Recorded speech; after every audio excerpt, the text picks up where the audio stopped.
Welcome back to another episode of the Neurodivergent Struggles podcast. My name is Dr. Kojo, and I'm here with my lovely co-host, Emily. And we're back again to talk about mental health, neurodivergence, and topics that matter to you. Today, we're talking about the nighttime routine and having a hard time getting up in the morning. Oh, yeah, you know all about that, Kojo. I know all about that, including today. I showed up late to the podcast, 45 minutes late to the podcast. And I got a call from Jackie 3 minutes before we were supposed to start, and I was in the bed. And I was freaking out. I was like, "Oh snap! I gotta get ready." So this is a very personal topic, and I've struggled with this for years. It's been really difficult for me to go to bed, and even with trazodone, sometimes it's hard to go to bed. That's some serious stuff too. Yeah, well, it's this benign antidepressant that helps you sleep. Yeah. But sometimes I have to take that and Benadryl, and I'm like a horse. You Yeah. gotta put me down. Yeah. But then you have to get me back up. Do you feel like the busier you are throughout the day, the easier it is to fall asleep? Because I feel like that's a lot of people. I know that's real, very real for me. If we have a very, very long filming day, or if I'm on set for 12 hours, I get home, there is no trouble falling asleep. I'm like, I don't even want to scroll on my phone. I just, head hits the pillow, I'm done. But if I didn't really do a ton that day, I definitely feel like it's really hard for my head to stop going, or my mind to stop going. So do you ever find that? I mean, you're busy all the time. Yeah. So the fact that you have a hard time sleeping is odd to me. It's been that way since I was a kid. Oh, okay. Like, I remember having sleepovers at my friend's house, Yeah. and everybody would go to bed. Yeah. Then I would look at the clock, and I would see the clock, and I'd watch it tick from 10 p.m. to midnight, and nobody was awake. It was just me. Yeah. I'm like 9, 10 years old, the only person that's still awake. Right. I just kind of toss and turn in bed for a little bit, and eventually I'll fall asleep. But it's Yeah. been that way my whole life, Yeah. actually. So just putting me down is tough, and likewise, getting me back up is really hard. So normally I'll look for very loud alarm clocks. Oh, I know, because I can hear them. Oh, did you hear? You heard it? Yes. Well, guess what? It's not loud enough. I have to get a louder one. No. I have to get, and I promise you, I remember, like, my insomnia is so bad that I remember when I was doing forensic psychiatry back in Virginia, I would be on call, which means that, like, you have to stay up in case they need you to the hospital. Right. I'd be on call, and my brother, they'll come visit me often. So he was there, and he was playing Madden. So he's staying up all night. Yeah. So I paid him to stay up throughout the whole night and to wake me up if I would get a call. Yeah. So that's what he would do. And sometimes he'd see my phone going off, and then he'd be like, Kojo, wake up. And I wake up, and I'd be like, hello? Yeah. Yeah, give them Zyprexa 10 milligrams. Okay, I'll sign it in the morning. Thank you. And I'll tell Kwame, thank you, and I go right back to bed. That's so funny. Because the hospital will call sometimes, and I'll be on call. Right. And I can't wake up. Right. To take the call. So just getting me up is so difficult. Yeah, that's crazy. Yeah, I know. Because for those of you that don't know, Kojo travels so much, and he's around the country at every single week. So I we live in the same apartment technically, but it's usually just my apartment. And then Kojo's here once a month, pretty much, for right now anyways. And so, yeah, I'll be up. I'll be getting ready. I'm getting ready for the podcast. And here goes Kojo's 6 alarms. And I'm like, is he going to get up from one of those eventually? I'm like, is one of them going to work? You know who I am now. Yeah, it's incredible to me because I do that too sometimes where it's okay, how many times can I snooze my alarm? But yeah, it's pretty incredible, and there's nothing that has helped you kind of get it. Or do you just stay in that super deep sleep? Yeah. And you subconsciously are turning off your alarm? I need a lot. I've multiple times in my life, I've Googled, or I'll be on Amazon and I'll search up loudest alarm clock. Like I'm looking for something to shake me, something to Yeah. grip me. I need a loud alarm clock. I wish like I could make the bed vibrate Yeah. and I like, think that is a thing. Is that not a thing? I think that is a thing. is it? I think so. Like if so, I would buy that Tempur-Pedic bed that would vibrate and get you up. Like it's been a job. Like I've had assistants that it was their job to wake me up. That's insane. They have a key and everything. Come in and wake me up. Because if you can wake me up on time, I'm gonna have a great day. Yeah. But it's just the going to bed and the waking up. Yeah. Very difficult. So do you think at night it's the kind of leftover from your stimulants throughout the day that makes it difficult to fall asleep? No, it's been a lifelong thing, and I had the. I messed up one time. I tell my psychiatrist too much, and people can relate to that. Yeah, you got to be careful what you tell your psychiatrist. I know, and then she cut my You might- Adderall in half. You might end up in the loony bin if you tell them too You much. could, but I mean, we do that to protect you. I know. mean, if That was a joke. if Everybody you say calm too down. They're gonna much- flame me online now for saying that. No, because it is a relatable thing. You tell your Yeah. therapist too much, and before you know it, you're in the psych hospital. Yeah. So nobody wants to be there. No. But once you're there, like I got you. Like we'll help you out. But I told my psychiatrist too much, and she thought that my insomnia was because of my stimulants. So she cut my Adderall dose in half, Dang. and I was like, man. Like, but I want that. I like that. And I waited 3 months to talk to her again, and I was like, my insomnia is fixed. I can sleep. I'm good. Let's go back up in Right. the Adderall. Let me get my Adderall back. So I don't think it's the Adderall that causes insomnia. It's just more so of racing thoughts at night and having to be put down, and also just getting off the phone. Getting off the phone, and because I have this thing to where I allow anybody to text me at any time of the day, especially if it has to do with business. Yeah. So like John, my main assistant, my rock star assistant, Yeah. he can text me at 11 o'clock, Yeah. at 1 a.m. And if it's something that's pertinent to the business, then like I'll roll over and I'm like, okay, hold up, let me take care of this. Yeah. So it's like my brain's on 24/7. Right. So I'm learning to have a routine. Yeah. I think the routine, especially for people that are neurodivergent, is really, really important to not only get yourself to sleep and get rid of those racing thoughts, but also, getting yourself up in the morning too. Now, getting yourself up in the morning, I'm not saying that this is the case with you, but I think with a lot of people, have a really hard time getting up in the morning, maybe struggling with some depression Yeah. as well, to where it's like, oh God, another day that I have to get through. I've definitely gone through those depressive months where it's like, okay, well, I'm getting up at 11. I'm not getting out of bed though until 1. And it's like, then your whole day is just totally ruined, and you're scrolling on your phone, sitting on the couch. You just moved from your bed to your couch. So I think depression has a lot to do with it. Yeah. You're absolutely The right. getting up in the morning part, especially. You're The absolutely going right. to bed, I'm an overthinker 100%. So I totally relate to that.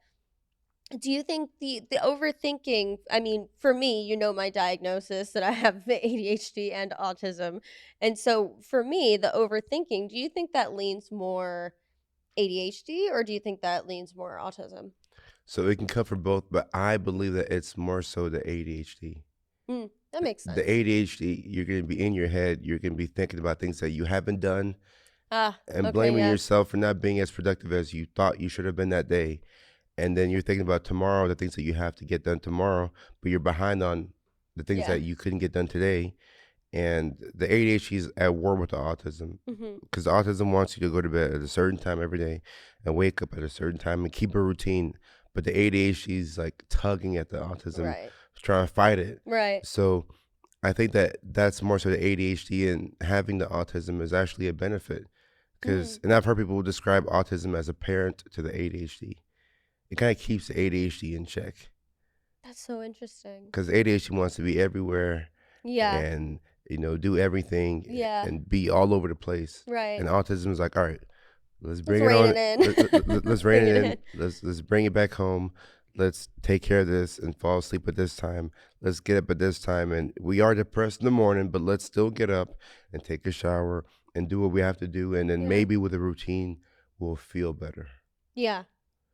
Yeah, I totally relate to that, and actually getting on my kind of antidepressant stimulant medication that I'm on, the Wellbutrin that I take, that's like my kick in the butt every single morning. Like, okay, get up, like start your day. You better go do something. Whereas before, I was just like, okay, like, well, leisurely day. I don't have to start my auditions, or I can get them done whenever. And now I'm like, I wake up in the morning, I have my routine. I want Hmm. to. I'm out of bed at 9 o'clock in the morning, because if I stay in bed and I just like sit there on my phone even for 20 minutes, then I'm like, the whole day is slow. Okay. Um, but yeah, my medication that, I think I didn't realize that I was a little depressed before. Uh, And so then I got on Wellbutrin and I was like, I was sad. I mm, didn't know. And so now I'm like, now I'm happy and I'm like excited to start my day. And then the stimulant side of that drug really like, okay, well, let me get my work done. Like, I'm so excited to to finish what I need to do. And so that's been a miracle drug for me. okay. Um, Now on the flip side, it does affect my sleep sometimes.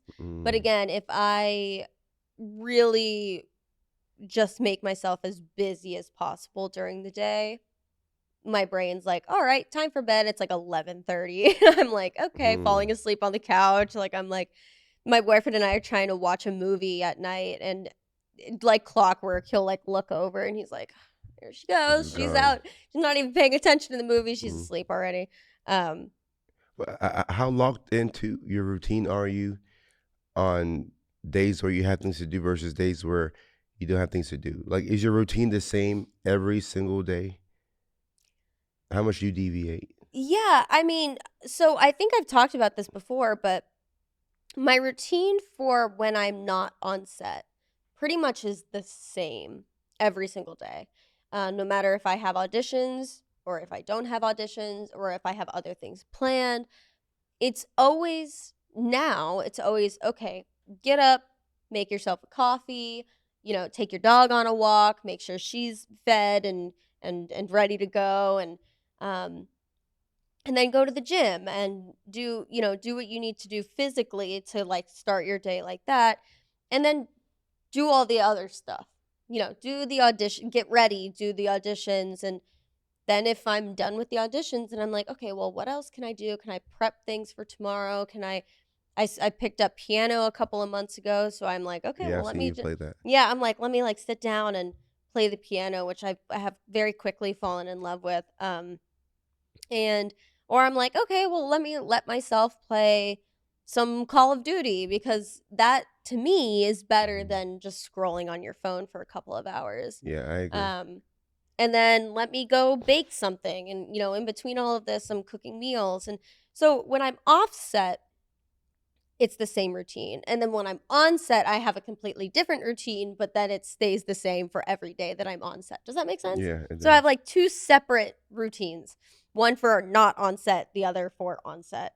Um, and yeah, so I really separate them, but I mean, they're all in the same vein. It's like get up, get done with what you need to do. But I definitely more um, forgiving with myself and like all the extracurricular things that I like to fill my Hmm. days with, because I think those are super important. But I'm more forgiving when I am on set, because I'm on set for 12 hours Yeah. and I could be shooting an hour away. Mm, And so my whole day I'm like, okay, well, I didn't have time to play piano today, but that's okay because you did right. so much work. Um, but yeah, I Mm. think as long as, like I said, as long as I'm filling my days and I'm sticking to my routine, the sleep definitely comes easier. Um, Now, do I need help every once in a while? I can't take like melatonin or even Benadryl or anything like that. They give me really bad nightmares. Oh wow. Yeah, they give me nightmares, but then I'll be awake. I'll be like half in, like it's almost like sleep paralysis. Like I'll be like half asleep, half awake, but like getting these horrible nightmares to where the nightmares are like happening in the room with me, and I'm like, okay, I feel like I'm Wow. going into psychosis. Like, this is horrible. So I have to avoid those. So you just raw dog the insomnia. No, now I take every once in a while I have a very, very low dose of lorazepam. Okay. And I do that. I have that also because I struggle with anxiety, and I've been known That to will help have you sleep. panic attacks. Yeah. And so I'm talking very, very low dose of lorazepam, not only helps with the anxiety attacks if I have them, which I haven't had one in quite some time, thank God. That's good. But if I'm also having a really hard time sleeping, that just kind of helps my brain super calm down to where it's like, okay, I can go sleep. Okay. Yeah, because falling asleep, sometimes you need some type of assistance. Oh, yeah, for sure. Something, Sorry, my nose is Oh, itching. no, you're good. Every time we film here, my nose starts itching so bad. Everybody's going to think that I have like a cocaine problem. They already do online. Did you see that? No. Not to divert the conversation. Who said that? I've never seen that comment. No, they didn't say this directly, but one of the episodes, we were talking about how neurodivergent people probably do have a harder time with substance abuse, Right. and they struggle with substance abuse. Mm-hmm. And so I went on to say, I've seen those tendencies in my life, but I guess I didn't specify that I'm not an addict, Mm-hmm. but I see how I could be, and so I have to be mindful of it. Right. So people are like, my favorite comment, they were like, she is not okay. I was like, what makes me not Really? okay? Yeah, and then I didn't see that. I had to go another back and look at comment that. was like, she's just addicted and giving excuses, and I was like, why? I never said I Wow. was addicted to it. Anyways, sorry, I had to go off on a little tangent. Now I'm curious to go back and look at the comments. I responded to some of them, people so will I say that. have them. Oh, I've seen you respond to some of the comments, and I was like, no, don't fall down that trap. No. I'm very matter of fact. I will respond once, but I'm not going to get into like a fight on our podcast comment section. But yeah, that was. It is tempting to. And then my to nose wanna starts defend itching on yourself. camera. People are going to be like, "See, I told you." Yeah, no, it's tempting to want to defend yourself because you see what they say. Yeah. And in the beginning, I was like that. I was like, and I'm like, you know what? Even though this comment has 1.6K likes. Oh my God, that would send me let 'em into a have it. mental breakdown if somebody was like, "Oh my God, she has addiction problems," and then like a bunch of people liked it. I'd be like, "Do I? No, I don't." It happens. No, yeah. But yeah, sorry, that was a whole Oh, tangent. no, Just you're because my good. nose started itching, I had to go on this whole explanation because people were feeling some sort of way online about it. No, you don't have to explain. I You're do. good to it. I do have to explain sometimes. But yeah, no, guys, I just have really horrible allergies, and it's springtime in Los Angeles, and so every single time I go outside, and we drove with the top down of the convertible, so my nose is going nuts. I lived in New York for 10 years where there's no trees other than Central Park. And I was like, oh, I'm free of all of my and then I moved to California. I'm like, great, here we go. Trees everywhere, grass everywhere. I have to defend myself from scratching my nose now all the time. Mm-hmm. Oh, man. People think I'm an addict. I didn't do anything. Nah. Anyways, back to our original. They're like, here are the 12 steps, Emily. They're like, here are the 12 steps. I know. Somebody put me in a 12-step program. That's crazy. Oh, no. It's all good. but yeah. Falling asleep and waking up. Falling asleep and waking up. Now, before we get into reading the text post. Yes. Do you have a depression routine? Because I've seen people talk about this online, and I think it's fascinating, where people will have a depression routine, and it's what they can do when they're feeling depressed. So it's a modified version of their routine. It's like just the basics, like wake up, make the bed, shower, and take the dog for a walk, and we've accomplished everything. Yeah, I like that a lot, actually. I mean, to be completely transparent, this morning I woke up not feeling my best. And had some really difficult phone calls for whatever reason. And so it's kind of been a rough day, and it's only 2:00. So If I didn't have to get up and do this, I definitely would have adjusted my routine, but I do like to stay in the same realm of things. I know my piano's right there. I'm going to get up. I'm going to play piano for a little bit. That is 100% happening.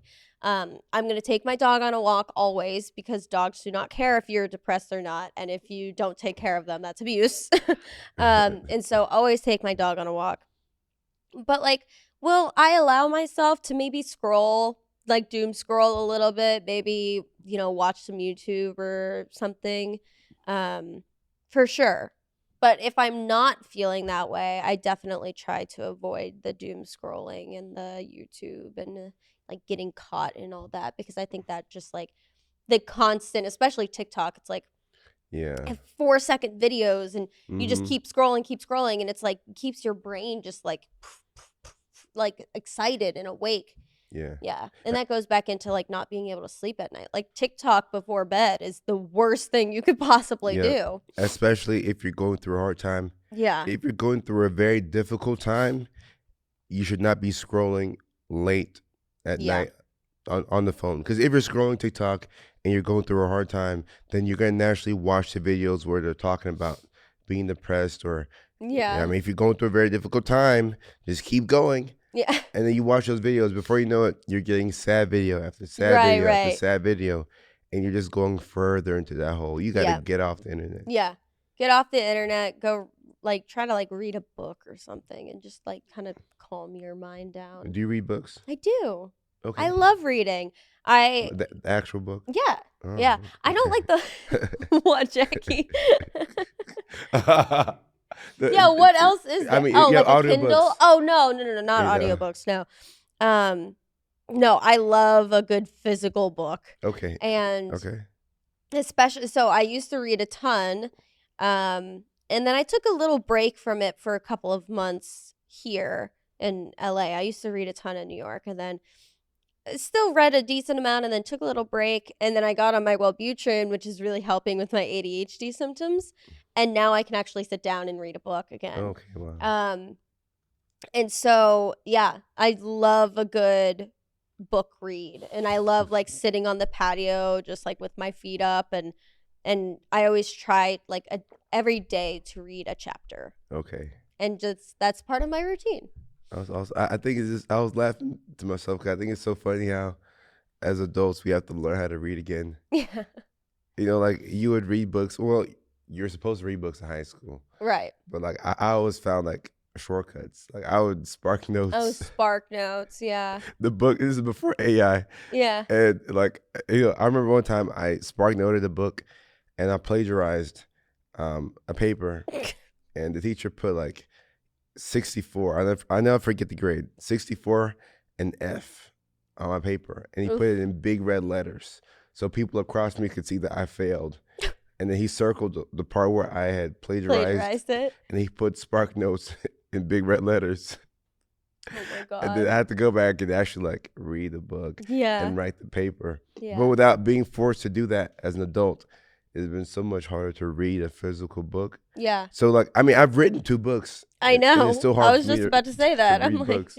It's still hard for me to read books. And now I will audiobook something that I really want to listen to, because that's the best way for me taking information. And forcing myself to read, it's still a work in progress, but forcing myself to read that's so is just sometimes not gonna work. I'm the complete opposite. I'll listen to podcasts. We're on a podcast. I'll listen to podcasts and I have a really hard time paying attention to it. I'll be like, what were they just talking about for the last 5 minutes? Okay. But if it's on paper, I have a really easy time following wow.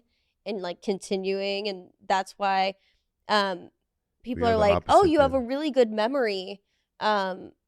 Because you're an actor, you have to memorize lines. And I'm like, yeah, I have a really, really good memory. And then I realized, I was like, but why do I have a hard time remembering people's names? As soon as they tell me a name, it's in one ear, out the other. It's I have to meet them multiple times. Mm-hmm. And it's because I'm really good at memorizing things that are a visual memorization. So words on a page, or even memorizing numbers on a page. Like I need to visualize it, I need to see it, and then I can memorize it very, very easily. And But how long did it take you to memorize a script?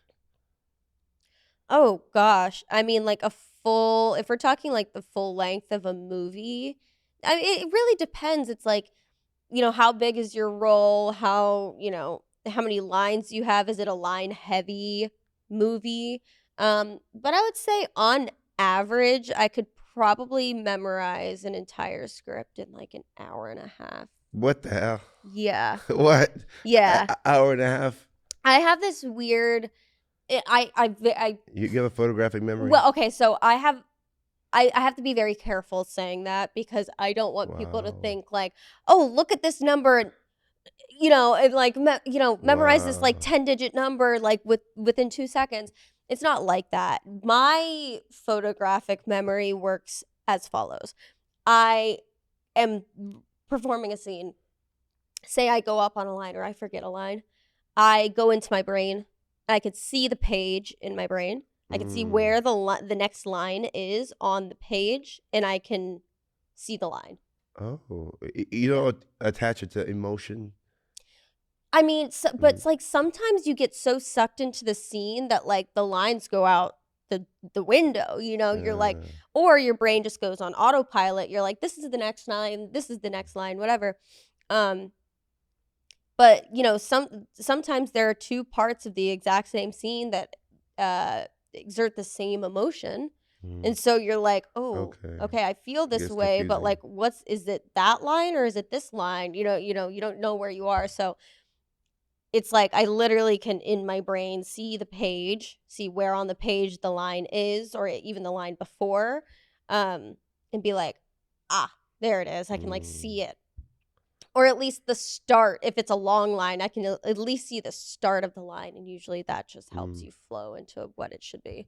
Wow. I remember in the acting classes that Roberto and I took, we would have these cold reads. It'd be like Mm-hmm. 2, 3 page scripts, and Yeah. we have maybe like an hour and 15 minutes to memorize it.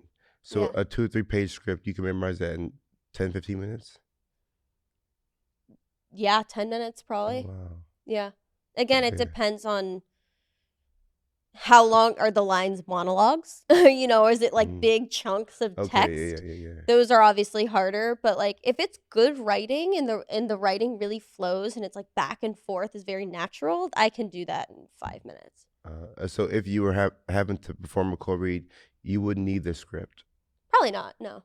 Okay. But like cold Gotcha. reads Gotcha. too, that there are some cold reads where they hand it to you. They said, "Okay, read it once over. Let's perform it. Do you have any questions?" But yeah, if they were like, "Oh, okay, well, we'll give you 15 minutes to do it." Now, if I'm doing it for an audition or a callback, I'll probably still have the paper in my hand Mm. just in case. But yeah, I can do probably the whole scene like That's to impressive. you, that where I don't have to look at it, but I'm still gonna hold it just in case because the stakes are higher when you're doing an Okay. Yeah. audition. But That's yeah, impressive. yeah. Very impressive. 'Cause Thank I you. used to struggle with that in acting class. Yeah. Okay, but practice. You have more practice, so Right. Exactly. practice I makes mean, perfect. yeah, I've been acting for a long, long time, so it definitely helps Okay, for okay. sure. And one last side question, and then we'll get to the Facebook Okay. text post. Do you feel like your autism helps you out as an actor because you have a more imaginary imagination? Yeah, for sure.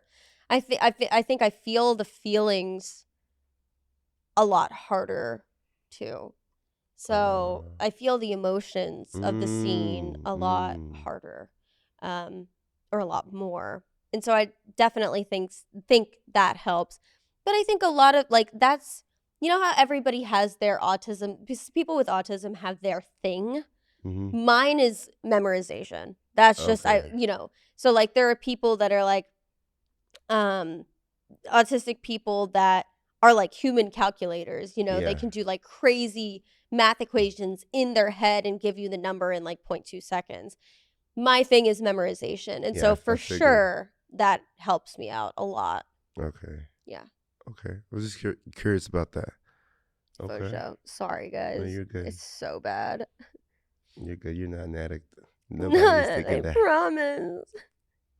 Uh, We can get to the textbook. Yes. Okay. Sorry. Once your nose agrees with you. It's not going to, but no, this has been since I moved here. It's like every once in a while, just like if I'm outside for a little too long and the pollen is really high, it's not even the inside of my nose. It's like see, now you can see it's all red.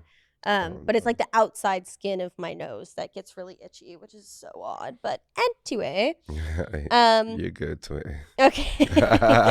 Let's move to some Facebook posts. The ADHD urge to use parentheses in every sentence, in parentheses, because every thought comes with additional bonus content.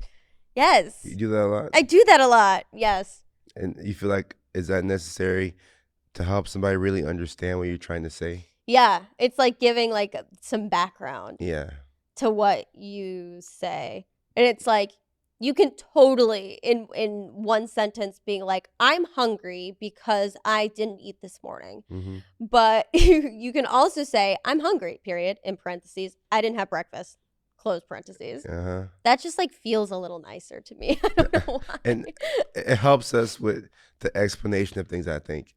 Because we have a tendency to over-explain because we feel like people don't get what we're saying. Mm-hmm. So the parentheses helps. Shut up sometimes.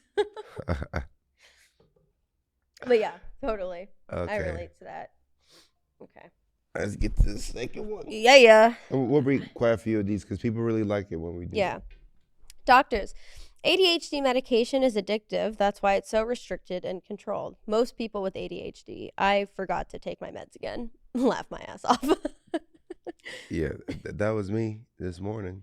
Oh, you didn't do it on purpose. No, it was on purpose. Oh, it was on purpose. No, I forgot to take my Adderall. Like this is what he gets for getting up late. Yeah, but I would not voluntarily raw dog the day. I know, right? But I have to remember to take the medication. That's the thing with stimulus. Did you take your Wellbutrin though? No, I took nothing. It's gonna be a long day. I forgot. Well, see, the thing about ADHD and when you're naturally interested in something, it's not that hard to focus. Right. So I like talking. I like the podcast. So it's not that difficult for me to focus. But if I had remembered to take my Adderall, I would have taken it because, for sure, like I always take my meds. Yeah. I always take them. But if I forget, then I have to just raw dog it. Yeah, that's perfect. And like when you wake up late too, with ADHD, you're more likely to wake up late. So if you wake up late and you can't remember to take your medications, now you have to raw dog the day. Yeah. And then you're at school or at work or out in the field and your meds are at home. Yeah. Unless you keep some of the meds in the car, which is a good idea. Yeah. But now you're raw dogging the day and you have to just do your best to focus and lock in. But you didn't take the medication. Yeah. Like you need a reminder to take the medication. Yeah. Here's a trick. You said keep them in your car, which is a good idea. Now, we would have to look this up. I'm not sure if you live in a hot place like in California, if it's okay for medication to get hot like that. But what I do, I use an old pill bottle from a previous month of that same prescription. I take half of the fresh bottle, put it in the old bottle. I keep half of it in my car and then half of it at my house. So I like just in case somehow I'm rushing out the door and I forget. That's smart. Because I know what it's like to miss a day of your medication and oh my God, it's the end of the world. For me, at least, I'm like, why am I so angry? And like, why can I not get anything done? And why am I so sad? And I'm like, this is horrible, especially when you're on like an antidepressant too. Missing a day can like throw you off. Yeah, totally. Facts. There was even one time I was like rushing to set. I had to be on set at 6 o'clock in the morning, all the way down in Torrance or something. Oh, so wow. I was out the door at 4:45. And I get there and I was like, because I wanted to take it like around 9 or 8 or 9. And I was like, oh my God, I don't have it. And my boyfriend, God bless him, Ubered my medication to me down in Torrance, which he like put it in an Uber and sent it. I was like, thank God. That's such a neat idea. I know. Wow. Because Ubers can be creative. Like couriers. Yeah. Wow, that's the most creative thing I've ever heard. Yeah, you can just like give Ubers stuff and they will take it to the drop-off location. That's a neurodivergent hack. Give the Uber something to deliver to somebody. Yeah. You didn't know Wow. about this? No, Wow. I never. Now I'm happy to know about this because I feel like I can utilize this in so many different ways. There you go. Like, Love it. send Glad I it. could help. Or glad Niles could help because he's the one that did it. No, no, I'm gonna get creative. I'm gonna send an Uber from Dallas to Augusta, Georgia, to send something to my mom. Yeah, you're gonna pay about $7,000. Okay, let's move on to the next one. Even though Yeah. I think we're running out of time. Maybe you do one more. We can keep going? Okay. We can get a couple more. All right. Neurodivergent people don't just need sleep. They need stretches of time where the world isn't asking anything of them at all. Yeah. Yeah. I think we all need a nothing day. Every neurodivergent needs a nothing day. Yeah. And the frustrating thing about doing nothing, especially when you have ADHD, is that when you're doing nothing, you make yourself feel bad for doing nothing. Yeah. Because you're in your head thinking about the things that you could be doing. So you're not enjoying the nothing day. Right. You're just thinking about what you should be doing. And I've had to actively work at being present and just doing nothing. Yeah. Yeah. Very Yeah. difficult. Are you able to do nothing? No. I'm like trying to relate to it. But I'm like, now with my medication and just how I feel a ton better, like dealing with, my ADHD symptoms, like even I don't necessarily feel guilty sitting on the couch doing nothing. I just don't want to. I'm like, what else can I do today? Like, what else can what else can I pick up? Is there something new that I can learn? Is there something new that I can do? You struggle with being bored. Oh, yeah, now, So especially with my medication, You can't be bored. I can't be bored. I'm horrible at being bored because then I get in my head and then I'm like overthinking everything I've done in the last, how old am I? 28 years. I think we need to be bored sometimes. Oh, Bring back the habit of just boredom. No, not for me. I can't do that. It's very difficult. Yeah. Like now we have to really struggle and find ways to practice being bored and just sitting there. Yeah. I mean, it's still a struggle for me, but I've allowed myself to be bored, and I've given myself the grace to play video games on a nothing day, to play for 4 or 5 hours, and not to judge myself. Yeah. I think now my brain just automatically thinks of like doing nothing. Doing nothing to me is like scrolling on TikTok or like scrolling social media. But like in my brain, playing video games, that is doing something. You're actively doing something. You're, focusing on the game. It's different every time. Where social media and scrolling on TikTok just feels so mindless. So I'm not saying like, oh, I always have to be doing something productive because playing video games is not always very productive or not at all. But it's doing something. And it's like at least, making my brain work, where scrolling TikTok is like, you just like veg out and the next thing you know, it's been 3 hours and you've been scrolling on TikTok. I would much rather play video games than scroll social media. Yeah. Scrolling social media is like very briefly when I wake up and right before I go to bed, and I try to limit it to that. That's good. It's liquid cocaine. It's very difficult. And Jackie just mentioned meditation. Oh yeah, we meditated yesterday on a filming day. We actually did. We did meditate yesterday. How was that meditation session for you? I did it for like maybe 15 minutes. And then I was like, all right, well, I immediately started thinking about, okay, well, what else am I have to get prepared for set because I start a new project tomorrow. And it's like, okay. And then my brain started being like, okay, so can I start memorizing lines? Can I start doing this? And then also my boyfriend is on tour and he's halfway across the world, and so there's only a set of hours that I get to Mm-hmm. talk to him, and I knew that he was still awake because of the time zone. So I was like, okay, well, meditation over. Like if he's texting me, like I want to talk to him and get a conversation in before he goes to sleep. So, but I do enjoy the meditating. It's definitely more difficult when you have ADHD to meditate because your brain just starts going every which direction. But yeah, I really enjoy it. I know you loved it.